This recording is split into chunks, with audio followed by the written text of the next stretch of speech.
بە سوپاسێکی زۆرە لە شاری و لێرەوە لەگەڵمانە بێ دواتریش لەگەڵ بەڕێز لوقماوەردی ئەندامی سەرکردایەتی یەکێتی نیشتیمانی کوردستان گفتوگۆکەین. بێگەرخان سوپاس بۆ دەرفەتە.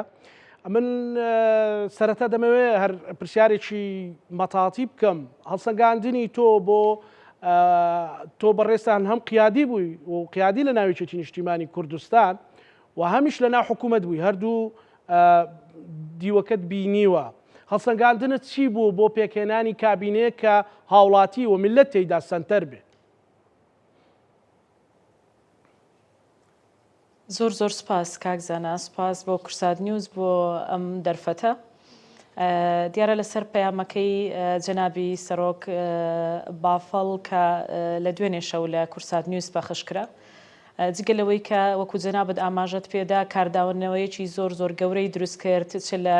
کەناڵەکانی ڕاگەیاندێن و چ لە سۆشیال میدیا و تەحلیلی کۆمەڵێک کەسایەتی کە لە دوای چاوپێکەوتنەکەەوە خۆتان دەزانن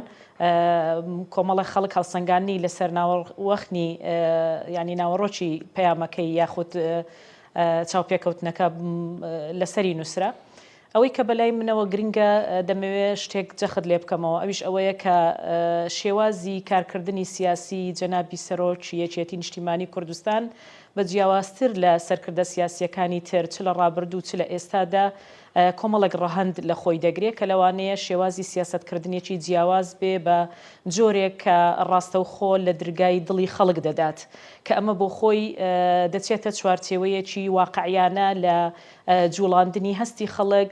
بۆ هەموو ئەو پرسانەی کە ئێستا لە گۆڕەپانەکەدا هەنجە چ پرسی سیاسی بێت، چ پرسی حکومڕانی بێت، چ پرسی حزبی بێ و چ پرسە ئیجتیماعیەکان بێت تەنانەت کە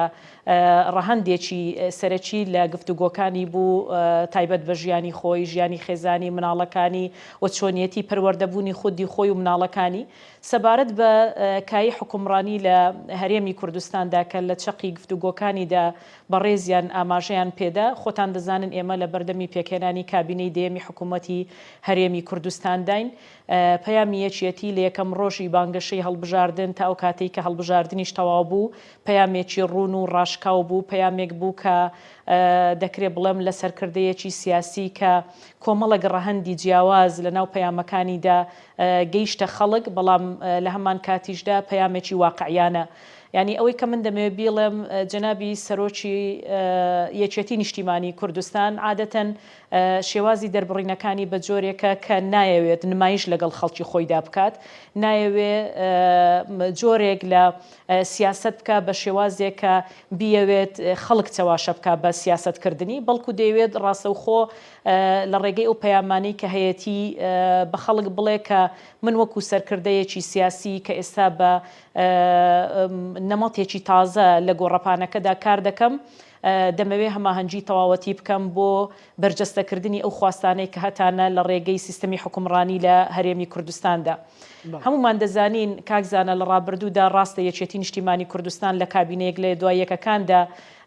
وجودی هەبووە، بەشێکی سەرەکی حکوومەت بووە، بەڵام حەقیقەتێکیش هەیە بە درێژایی مێژوو یەکێتی بە تەنها حکوومەتی پێک نەهێناوە، وەک چۆن لایەنەکانی تریش بە تەنها نەیانتوانی و حکوومەت پێک بێنن. لەبەرەوە عادەتەن دەسەڵات لە هەرێمی کوردستاندا بە شێوازێک لە شێوەزەکان دابەش بووە و جاری وا هەیە پارسەنگی هێزیش لە ناو سیستەمی حکومڕانی هەرێمی کوردستاندا هۆکار بووە بۆ ئەوەی کە یەکێتی لەو پەیامانەی کە هەیەی 100% نەتوانێت ئەو خواستەی کە هەیەی و کە لە ضمنی بەرنامەی کاری حکوومەتی هەرێمی کوردستان جێگەی دەکاتەوە بەدەستی بێنێ، بەڵام لانی کەم لە ڕێگەی ئەو وەزارەتانەی کە خۆی بەدەستیەوەیەتی بە تەوجیهاتی ڕاستەوخۆی سەرۆکی تیمەکەی کە جەنابی جێگری سەرۆک وەزیران بووە و بە سیاسەتی ڕێک و ڕەوانی حیزبەکەمان کە یەکێتی نیشتیمانی کوردستانە دەکرێت بڵێم بەرجەستەی ئەم خواستانە تا ڕادەیەکی باش کراوە. ئەم جاریان بە جیاوازتر لە جارانی ڕابردوو پەیامی جەنابی سەرۆک جیاواز بووە و بەرنامەی کاری یەکێتی نیشتیمانی کوردستان لە تەشکیلی حکوومەتدا جیاواز بووە. ئەگەر لە ڕابردوودا قسەکردن لە نێوان هێزە سیاسیەکان بۆ پێکهێنانی حکوومەت لەسەردا بەشکردنی پۆست و وەرگرتنی پۆست و پایە بوو بێ، ئەم جاریان ڕەهەندێکی تری لە خۆگرتووە کە ڕەهەندی ئەساسی وتوێژی ڕاستەقینەیە لەسەر چۆنیەتی حکومڕانی لە هەرێمی کوردستان و چۆنیەتی بەرجەستەکردنی ئەو خواستەی کە خەڵک هەیەی سیاسەتی بۆ خزمەتگوزاری گشتی و گەیاندن و تێکەڵکردن و ئاوێتەکردنی داواکاریەکانی خەڵک لەگەڵ ئەو بەرنامەی کە یەکێتی دایڕشتووە بۆ ئەوەی کە بتوانێت لە زمنی بەرنامەی حکوومەتدا پیادەی بکە و هەوڵی جددی بدا کە بربەز نێتە بەردەمی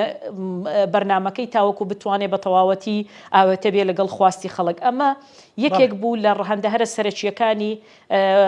چاوپێکەوتنەکەی دوێنێ شەوی جەنابی سەرۆکیش کە جەختی لەسەر ئەوە کردەوە. ئێمە لە دروشمەکانماندا واقعیانە مامەڵەمان کردووە زۆر گرنگ کە ئەو بنەمایانە لە بەرنامەی کاری یەکێتی نیشتیمانی کوردستان لە هەڵبژاردنەکاندا دراوە بە خەڵک. ئەنجا شێوازی پێدانی بەرنامەکە بە خەڵک بە شێوازێک لەگەڵ خواستی جەماوەرەکەی یەکێتی یەکان گیر بووە کە ئەمە حقی مەشروعی هەموو هێزە سیاسیەکانە چۆن دەتوانن لە کاتی هەڵبژاردندا پەیامەکانی خۆیان بە شێوازێک و بە میکانیزمێک بگەێنە دەنگدەری خۆیان بۆی دەستەبەری ڕەزامەندی دەنگدەری خۆیان و دەنگدەری گشتی بکەن. بەڵام یەکشت زۆر گرنگە من ئێستا هیچ جۆرە تەڕاجعێک لە سیاسەتی یەکێتی نیشتیمانی کوردستان لە مەسەلەی پێکهێنانی حکوومەتدا نابینم. بۆ نمونە یەکێتی نیشتیمانی کوردستان لە بانگەشەی هەڵبژاردندا وتی بەبێ ئێمە حکوومەت پێک نایە. ئەمە حەقیقەتە. کارزانە یەکێتی نیشتیمانی کوردستان یەک هەدەفی ئەساسی هەیە کە چۆنیەتی تەشکیلکردنی حکوومەتە لەسەر کۆمەڵێک بنەمای زۆر گرنگ کە ئەو بنەمایانە لە بەرنامەی کاری یەکێتی نیشتیمانی کوردستان لە هەڵبژاردنەکاندا دراوە بە خەڵک. ئەنجا شێوازی پێدانی بەرنامەکە بە خەڵک بە شێوازێک بووە کە لەگەڵ خواستی جەماوەرەکەی یەکێتی یەکان گیر بووە کە ئەمە حقەکی مەشروعی هەموو هێزە سیاسیەکانە چۆن دەتوانن لە کاتی هەڵبژاردندا پەیامەکانی خۆیان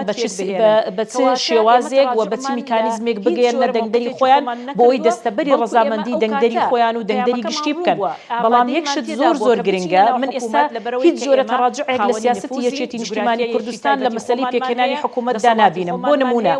یەکێتی نیشتیمانی کوردستان لە بانگەشەی هەڵبژاردندا وتی بەبێ ئێمە حکوومەت پێک نایە. ئەمە حەقیقەتە. ئێستا هیچ هێزێکی سیاسی ناتوانێت حکوومەتی هەرێمی کوردستان پێک بێنێ ئەگەر لەناو پەرلەمانی کوردستاندا دەستەبەری زۆرینەی پەرلەمانی نەکات. کەواتە ئەگەر پارتی دیموکراتی کوردستان بۆ نمونە خاوەنی زۆرینەی کورسیەکانیش بێ دەبێت لەگەڵ هێزە سیاسیەکانی تر بتوانێت دانیشتوان بکات بۆ ئەوی دەستەبەری زۆرینە بکات تاوەکو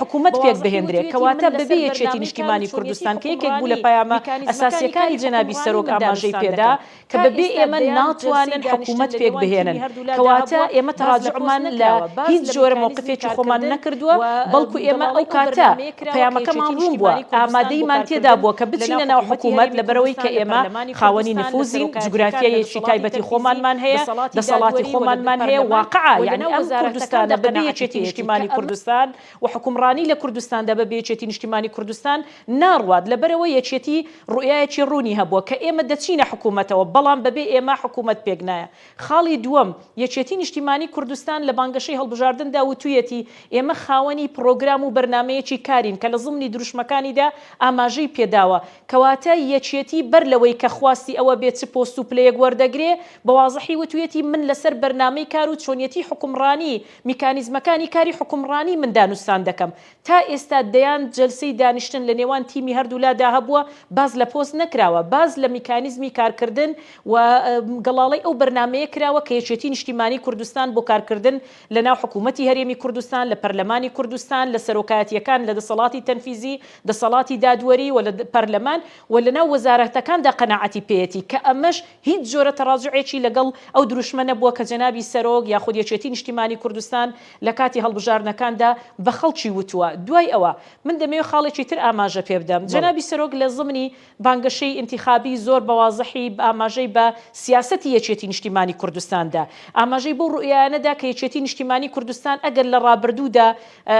ڕاستە لەناو حکوومەت بووە بەڵام هەندێک ڕەهەند هەیە لەناو حکومڕانی هەرێمی کوردستاندا جاچ لە دەسەڵاتەکاندا بێت لە دەسەڵاتی تەنفیزی بێ دەسەڵاتی تەشریعی بێ و لە دەسەڵاتی دادوەری بێ ئێمە ڕخنەمان لێی هەبووە بە واقعی پەیامی خۆمانمان گەیاندووە و بە واضحی لە دروشمەکانماندا ئاماژەمان پێداوە کە ئێمە ناتوانین بۆ میکانیزمێک کە لە ڕابردوودا کاری لەسەر کراوە ئێمە بەو میکانیزمە بەردەوام بین. لەبەر ئەوە جەنابی سەرۆک خۆی دابەزیوە بۆ ئەوەی کە بێتە ناو دانوستانەکان بە تایبەتی لەگەڵ جەنابی سەرۆک وەزیرانی ئێستای حکوومەتی هەرێمی کوردستان لە کابینەی نوێم بۆ ئەوەی کە ڕوئایەکی هاوبەش دروستکەن لەسەر چۆنیەتی حکومڕانی کە ئەمە یەکێکە لە دەکرێت بڵێم یەکێکە لە هەر هەنگاوە گرنگ و مەزنەکان لە پێناوی بەرژەوەندی گشتی کاکزانە هەمیشە سەرکردە گەورەکان ئەوانن کە لە پێناوی مەسلحەتی گەلەکەیان پێ لە پێگەکەی خۆیان دەنێن پێ لە بەرژەوەندی خۆیان دەنێن بۆ ئەوەی بتوانن دەستەبەری مافی گشتی نەتەوەکەی خۆیان بکەن من پێم وایە سیاسەتی کاک بافڵ ئەو ئامانجەی لە پشتە ئەوەی کە ئێستا کاک بافڵ دەیکات زۆر بەسادەی لە شێوازی مامەڵەکردنی لە شێوازی دانوستانەکان بووە هاتنی خۆی بۆ ناو کایەکە بۆ ئەوی بتوانێت دەستەبەری ئەو خاڵانە بکە کە گرنگن بە نسبەتی یەکێتی نیشتیمانی کوردستان من پێم وانییە کاک بافڵ کە سوێن دەخوا دەڵێ بەلا ئیلاهە ئیلڵا من ئەوەی کەوتومە لە هەڵبژارنەکان لێرە جێبەجێ دەکەم تەراجعی تێدا بکە بەڵام میکانیزمی دانوستان لە کاتی بانگەشەی هەڵبژاردن لەگەڵ ئێستا بۆ پێکهێنانی حکوومەت دوشتی زۆر لێکتری جیاوازن کە من پێم وایە خەڵکی هەرێمی کوردستان بە تەواوەتی ئەم سیاسەتە لە یەکتری جیا دەکاتەوە ئێمە بانگەشەی هەڵبژاردن بانگەشەیەکە خۆتان دەزانن ئەمریکایەکە کە لە وڵاتانەی کە دەکرێت بڵێن لە ڕووی دیموکراسیەوە لە زۆر وڵات لە پێشووترە لە پێشترە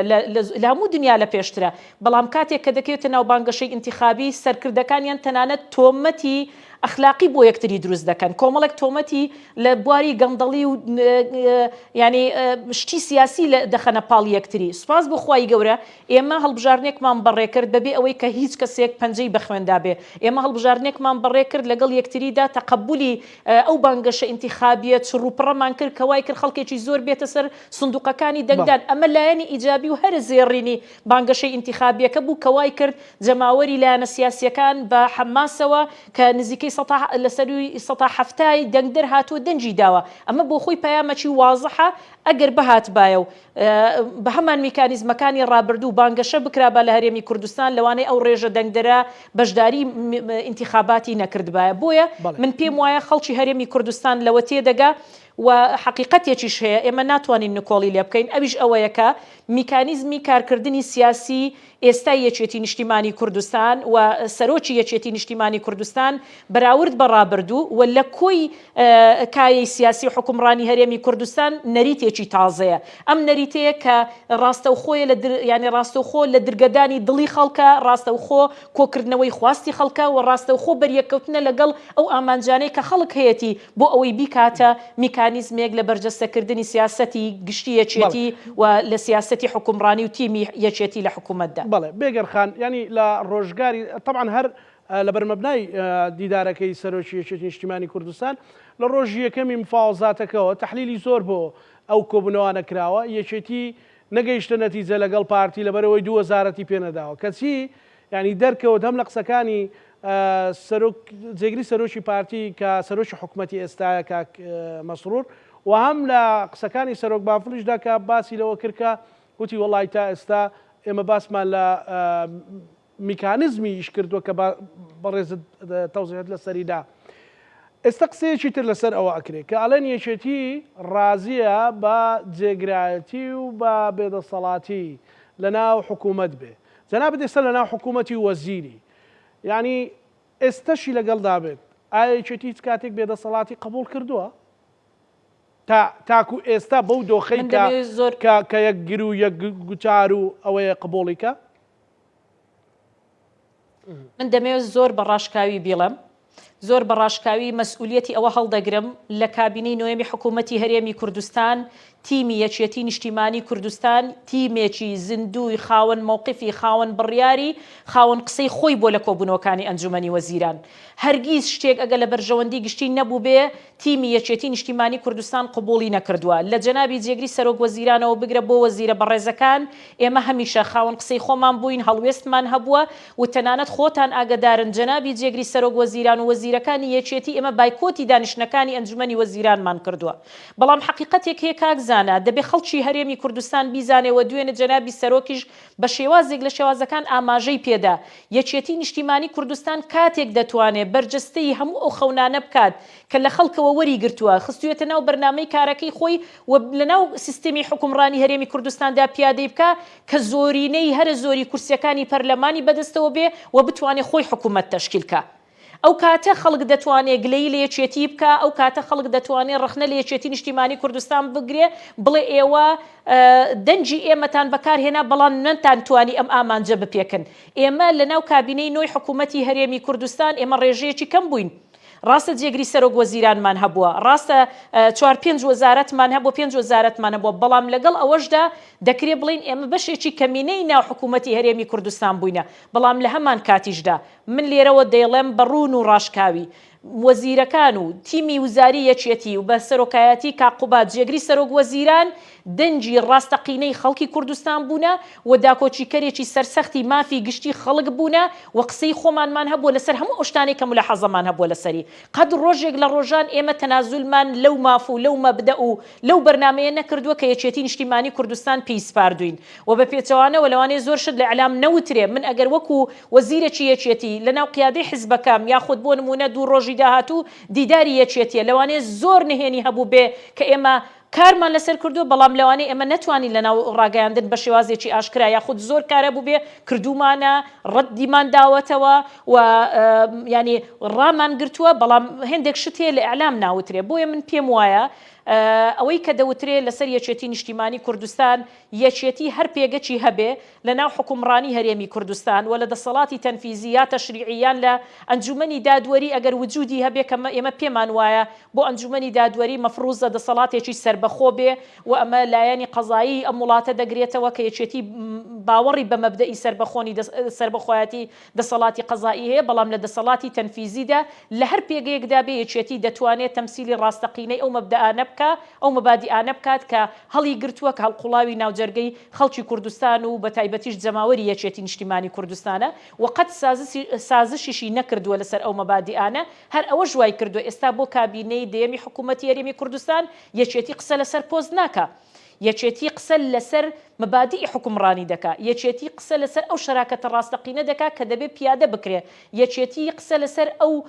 یەکانگیری دەسەڵاتە دەکات لە سەرتاسەری هەرێمی کوردستاندا کە جیاوازی تێدا نەکرێ. نابێ فەرقی سلێمانی هەبێ لەگەڵ هەولێر و دوهۆک بۆ بپێچەوانەوە، نابێ فەرقی دوهۆک و هەولێریش هەبێ لەگەڵ شوێنەکانی تر لەگەڵ سلێمانی و هەڵەبجە و ئیدارە سەربەخۆکان لەگەڵ یەکتریدا. ئێمە هەمومان هاونیشتیمانی ئەو وڵاتەین بەیەکەوە لەناو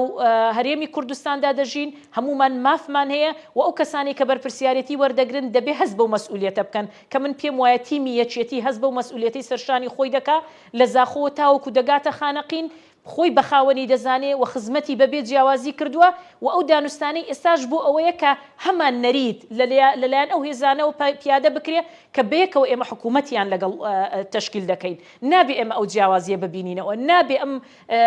هۆکارانەی کە لە ڕابردوودا چ سیاسی بوو بێت چه هەر هۆکارێکی تر بوو بێ ببێتە بربەز لە بەردەم دەسەڵاتی وەزیرەکان، ببێتە بربەز لە بەردەم پیادەکردنی دەسەڵاتی جێگری سەرۆک وەزیران یاخود هەر وەزارەتێک کە لەلای یەکێتی نیشتیمانی کوردستانە بۆ ئەوی ئێمە بتوانین هەموو ئەو خواستانەی کە گەڵەڵەمان کردووە لە چوارچێوەی بەرنامەی کاری خۆمان پیادەی بکەین لەناو وەزارەتەکاندا. ئەمەیە من زیاتر کاتی جەنابەت ناگرم، ئەمەوێ دواسەرنجی خۆت بڵێیت کە ئەمە یەکێتی ئەمانەت هەموو بەوردی باس کرد، بەڵام پێت وایە شتێکەکە دڵی تەنانەت ئەوانەی یەکێتیش نین ناخۆش بکایان دڵتەنجام بکە لە کاری حکومڕانی و بەتایبەتیش کابینەیدا؟ بە هیچ جۆرێک من ئەو استراتیژەی کە دەیبینم لە ڕوئیای جەنابی سەرۆکی یەکێتی نیشتیمانی کوردستان و جەنابی کاقوباد کە سەرۆکی تیمەکەی ئێمە بۆ لە کابینەینەوە و لە مەکتەبی سیاسی یەکێتی نیشتیمانی کوردستان ئەوەی کە من دەیبینم نەخێر بە هیچ جۆرێک شتێک ناکەن کە نەک دڵی یەکێتیەکان بەڵکو دڵی جەماوەری کوردستان، چونکە من پێم وایە خەڵک سەیری یەکێتی دەکات، خەڵک سەیری ئەو سیاسەتە دەکات کە یەکێتی نیشتیمانی کوردستان بەرجەستەی دەکات. دوێنێ شەو من پێم وایە ئەو چاوپێکەوتنەی جەنابی سەرۆکی یەکێتی وەڵام دەرەوەی هەموو ئەو پرسیارانە بوو کە هەم لە ناو جەماوەری یەکێتی هەم لە ناو جەماوەر بەگشتیدا دروست ببوون و بەڕاشکاوانە قسەی کرد بەبێ ئەوەی کە هیچ پەردەیەک لە قسەکانیدا هەبێ. ڕوئیای خۆی لەمەڕ حکومڕانی لە هەرێمی کوردستان لەسەر سیاسەتی یەکێتی لە پەیوەندیەکان لەگەڵ عێراق لەسەر ئاستی ئیقلیمی و لەسەر ئاستی نێودەوڵەتی بوازحی گوت، لەبەرەوە یەکێتی نیشتیمانی کوردستان بە بەرنمەیەک دەڕوات ئەو بەرنمەیە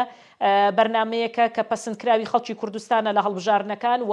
ڕنگدەرەوەی خواستی خەڵکی یەکێتی و خەڵکی هەرێمی کوردستانە ئەوەی کە بۆ ئێمە زۆر گرنگە ئەوەی کە دەیبینین لە ڕوئیای جەنابی سەرۆکی یەکێتی نیشتیمانی کوردستان ئەوەیە کە بەبێ جیاوازی سەیری هەموو پارچەکانی کوردستان دەکا بەبێ جیاوازی یەک جۆرە سیاست لەسەر ئاستی هەرێمی کوردستان پیادە دەکا و بەبێ جیاوازی دەیەوێت پێگەی کورد لە ناو عێراقدا پێگەیەکی بەهێز بێ هەر ئەمەشە وا دەکات کە دەست پێش خەریب کا بۆ ئەوەی کە یەک لیستی کوردی هەبێ لەسەر ئاستی عێراق بۆ هەڵبژارنەکانی پەرلەمانی عێراق و لە ناوخۆی هەرێمی کوردستانیشدا بە دڵنیاییەوە یەکێتی بەرجەستەکەری خواستی خەڵک دەبێ و پارێزەری مافی گشتی خەڵکی کوردستان دەبێ. بەڵێ زۆر سپاس بۆ بەڕێز بێگەر دڵشاد تاڵەبانی وەزیری کشت و کاڵ و سەرچاوەکانی حکوومەتی هەرێمی کوردستان. سپاس کە لەو بەشەی بەرنامە لەگەڵ